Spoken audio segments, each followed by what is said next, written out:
Hello, ladies! Sejam muito bem-vindas à nossa nova série de vídeos que se chama Read Between the Lines. Aqui, como é que essa série de vídeos vai funcionar?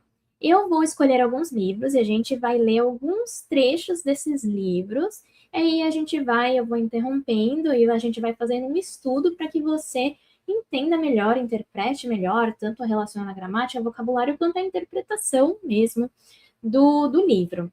Eu vou escolher livros que são bem legais ali para o teu nível intermediário, para tirar você de vez desse intermediário.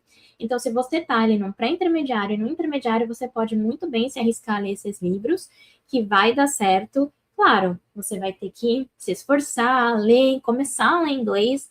É complicado, principalmente no começo. A gente estranha um pouco, a gente lê mais devagar, a gente tem que pausar a leitura mais vezes, mas eu vou estar aqui para segurar a sua mão e falar não desista, porque é muito recompensador ler livros em inglês, principalmente se você gosta de ler, né? Você vai poder ler os livros no original, é muito gostoso e eu garanto para você que você vai se acostumando, você vai começando a ler mais rápido e você vai acumulando e aprendendo um monte de palavras novas, um monte de vocabulário, e você vai aprendendo a pensar em inglês, a interpretar em inglês, a parar de traduzir. Então, ler inglês realmente só tem vantagens. E se você gosta de ler, por que não dedicar alguma outra leitura aí da sua TBR para livros em inglês? Então, hoje eu vou dar algumas dicas e a gente vai ler um trechinho deste livro maravilhoso. Ele é um dos meus preferidos da vida, que é o The Old Man and the Sea, do Ernest Hemingway.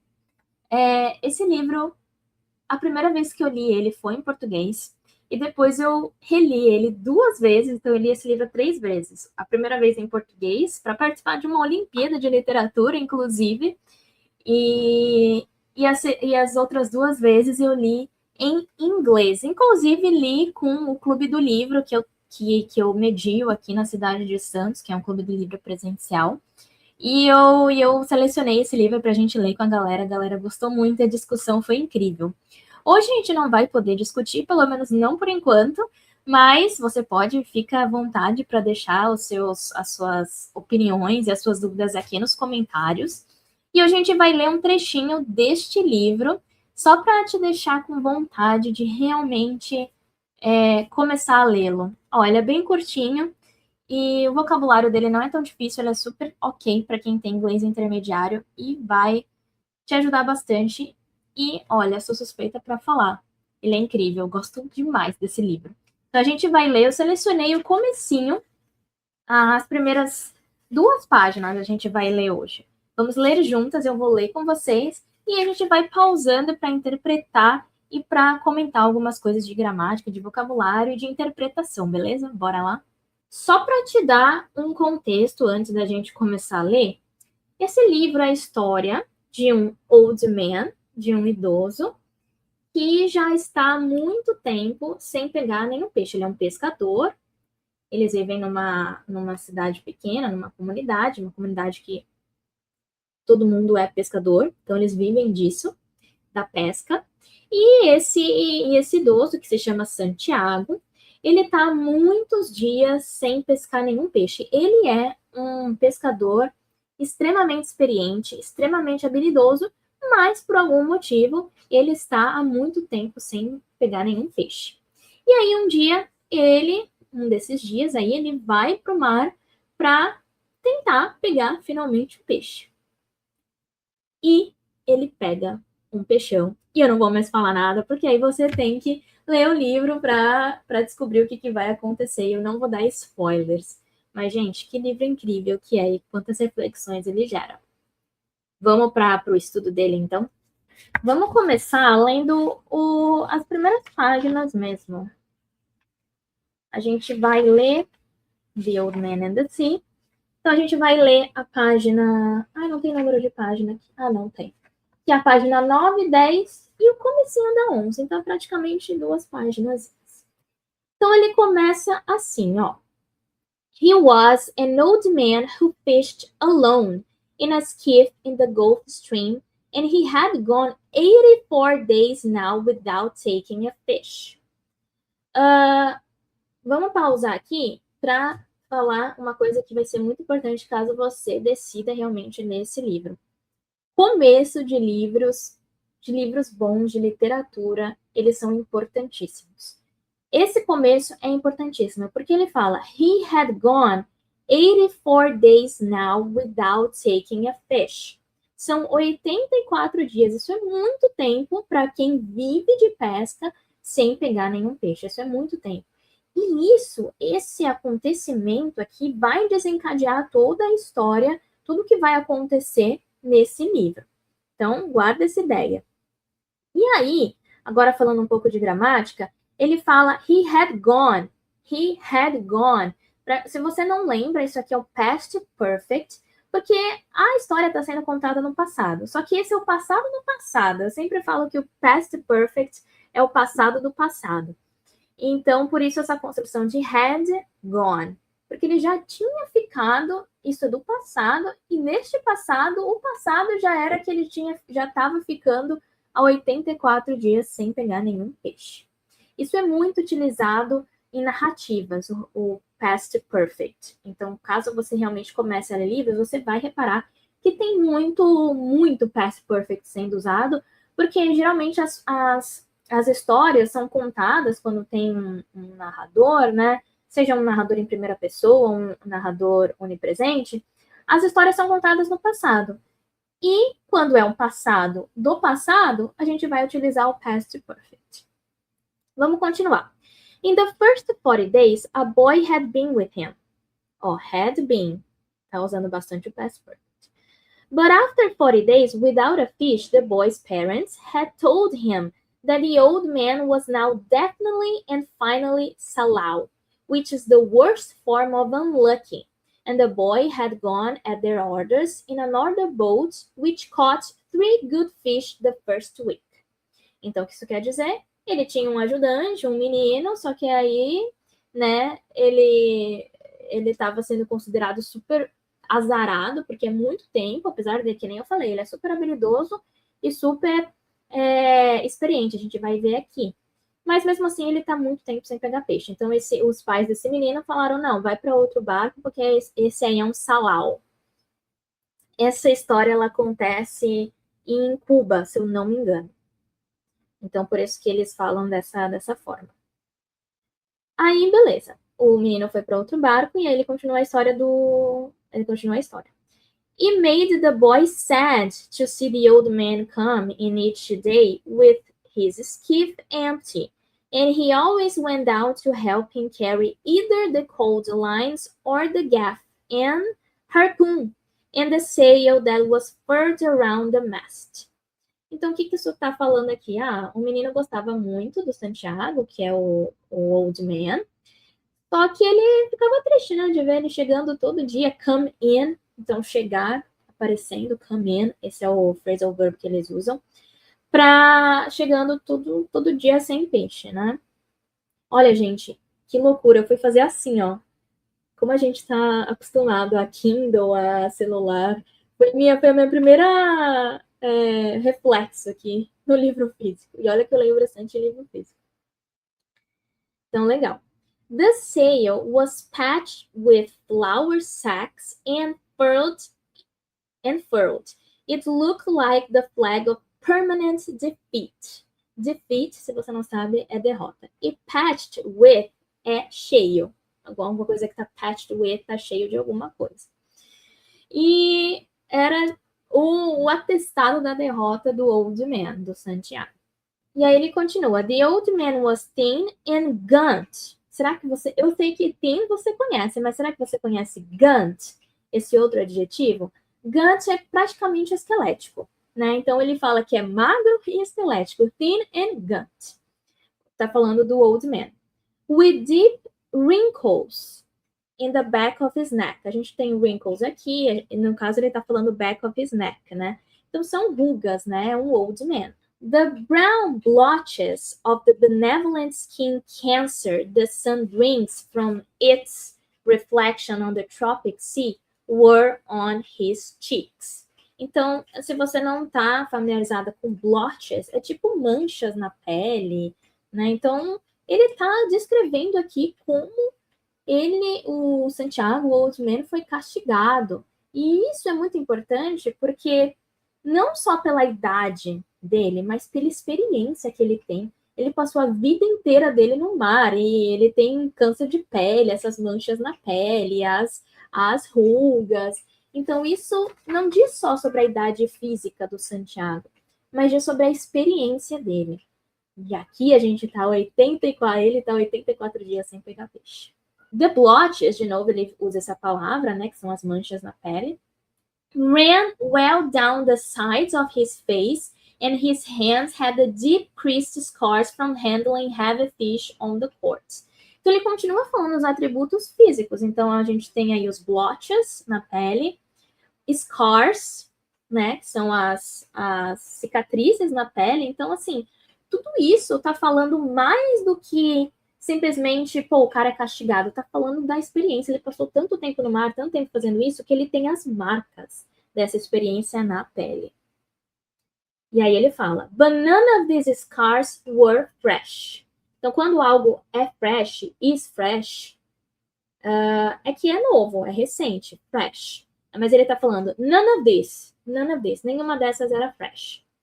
Então é tudo muito antigo para falar que ele já faz isso há muito, muito tempo. They were as old as erosions in a fishless desert. Lembra do as, nananã, as? Quando a gente quer falar que alguma coisa é tanto quanto outra.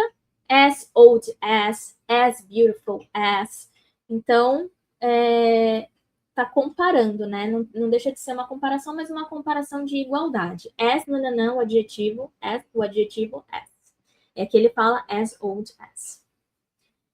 Everything about him was old, except his eyes, and they were the same color as the sea, and were cheerful and undefeated.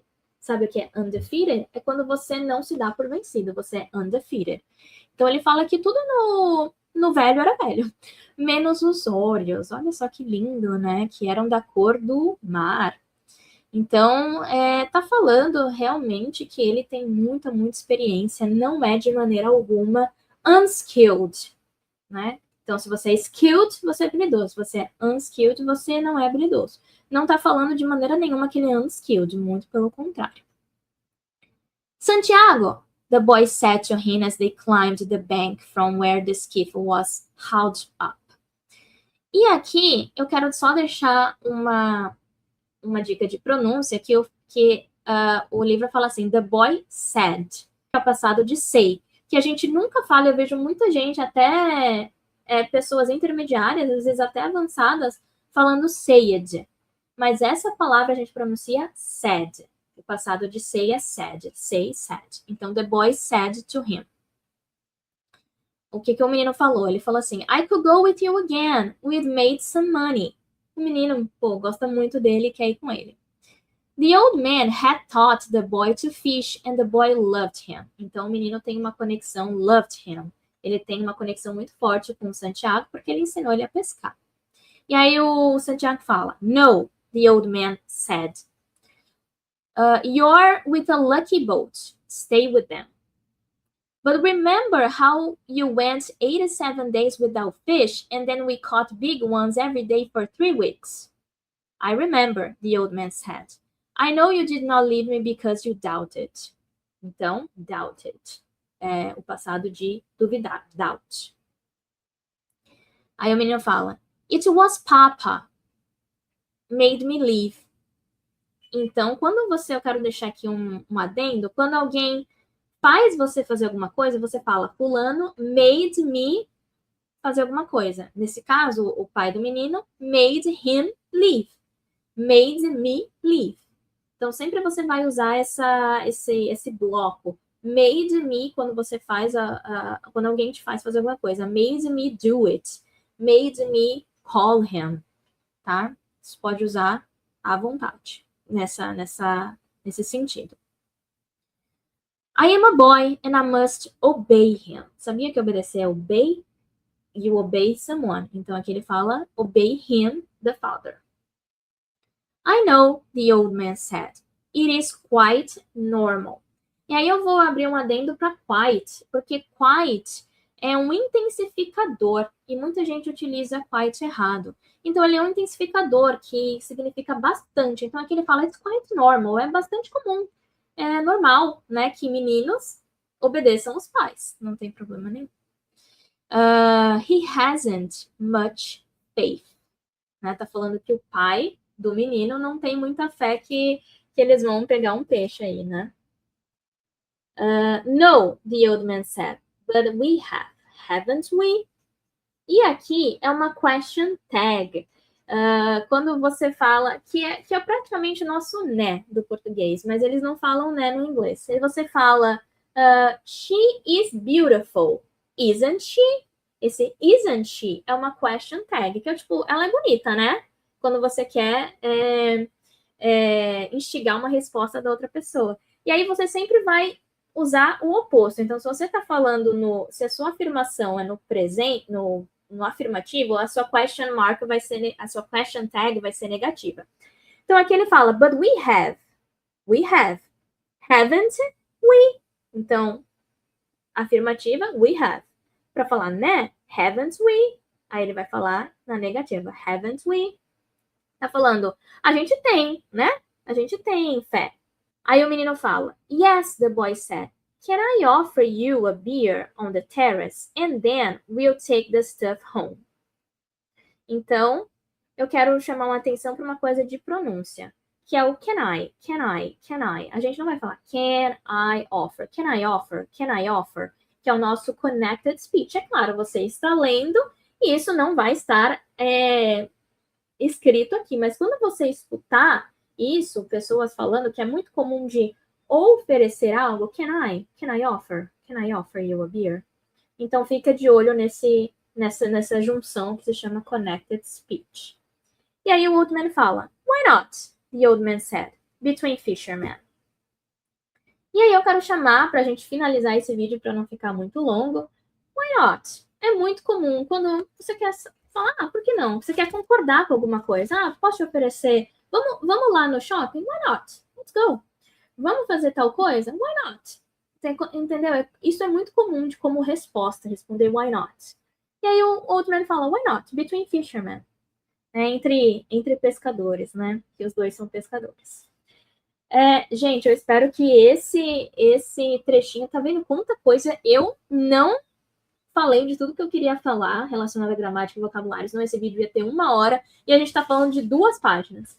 Mas assim, esse livro é muito lindo e quando você lê ele, caso você leia, eu espero que você leia, você vai ter que se focar nisso. Leia, né, tentando entender as entrelinhas. Read between the lines, que nem a nossa série, a gente chamou a nossa série aqui de vídeos. Então, quando você for ler, presta atenção. É muito tempo sem pegar peixe. Muito, muito tempo. Eles vivem disso. E o Santiago, ele é extremamente skilled. Ele é um pescador extremamente bom. Ele fala dos atributos físicos, mas mais do que falando que ele é magro, que ele é esquelético. Lembra como se fala esquelético?